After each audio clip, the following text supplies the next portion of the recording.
இன்றைக்கு சம்பள நாள். ராமச்சந்திரனுக்கு மனதெல்லாம் குஷி நிரம்பி வழிந்தது. போன மாதம்தான் இருந்த எல்லா கடனையும் அடைத்தாயிற்று. இனி சம்பள பணத்தை அப்படியே நேரடியாக வீட்டிற்கு எடுத்து செல்லலாம். போகும்போது என்னென்ன வாங்கிக் கொள்வது என யோசித்து லிஸ்ட் போட்டபடியே தனது மேஜையின் முன்பு அமர்ந்திருந்தான். அப்போதான் அவனது நண்பன் முத்துராமன் ஓடி வந்தான். டேய் ராமா, உனக்கு நியூஸ் தெரியுமா?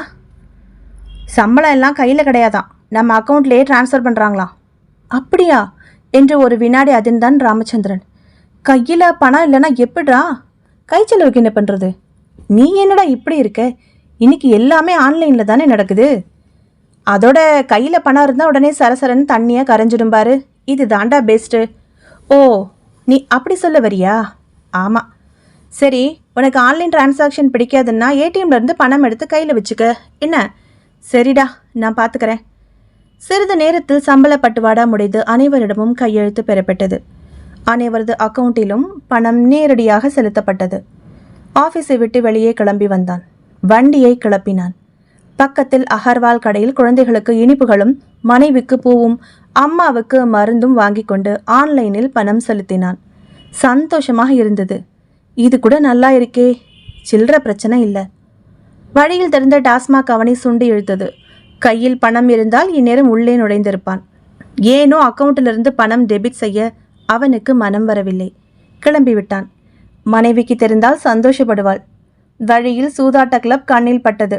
அதில் அவன் மெம்பர். சீட்டாட்டத்தில் பணத்தை அடிக்கடி தொலைத்து விடுவான். கையில் பணம் இருந்தால்தானே அதெல்லாம் நடக்கும். அங்கும் செல்லாமல் வீட்டிற்கு கிளம்பிவிட்டான். வீட்டிற்குள் நுழைந்து அவன் முகத்தை பார்த்த மனைவி மலர்ந்தாள். அப்பாடா, சம்பள நாள் அதுவுமா குடிச்சு கூத்தடிக்காம வீட்டுக்கு வந்து சேர்ந்திருக்கார். நிம்மதி பெருமூச்சு விட்டாள் அவள்.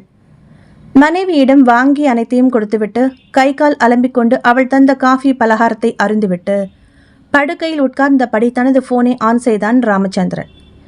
சிறிது நேரம் செய்தி பார்க்கலாம் என போனை ஆன் செய்ததும் முதல் விளம்பரம்.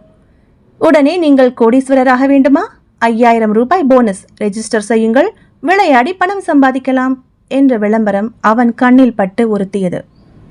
அந்த சூதாட்ட விளம்பரத்தின் கவர்ச்சியான அறிவிப்பு அவன் மனதில் விளையாண்டு பார்த்தால் என்ன என்ற எண்ணத்தை உருவாக்கியது. தயங்காமல் அந்த ஆப்பை டவுன்லோட் செய்து அதில் ரெஜிஸ்டர் செய்தான். பதிவு செய்த அடுத்த நிமிடத்திலேயே அவனுடைய அக்கவுண்டிற்கு 5000 ரூபாய் போனஸ் பணம் கிடைத்தது. மிகுந்த மகிழ்ச்சியடைந்தான் ராமச்சந்திரன். அடுத்த 1 மணி நேரத்தில் 20,000 ஜெயித்தான். விளையாட ஆரம்பித்தான் அதே பணத்தை வைத்து. இன்னும் அடுத்த 2 மணி நேரங்களில் வாங்கிய சம்பள பணம் அனைத்தையுமே அந்த ஆப்பில் இழந்துவிட்டு மீண்டும் விளையாடி ஜெயிக்க பணம் கடனாக கேட்க அந்த ஃபைனான்ஸ் கம்பெனியை நோக்கி சென்று கொண்டிருந்தான் ராமச்சந்திரன்.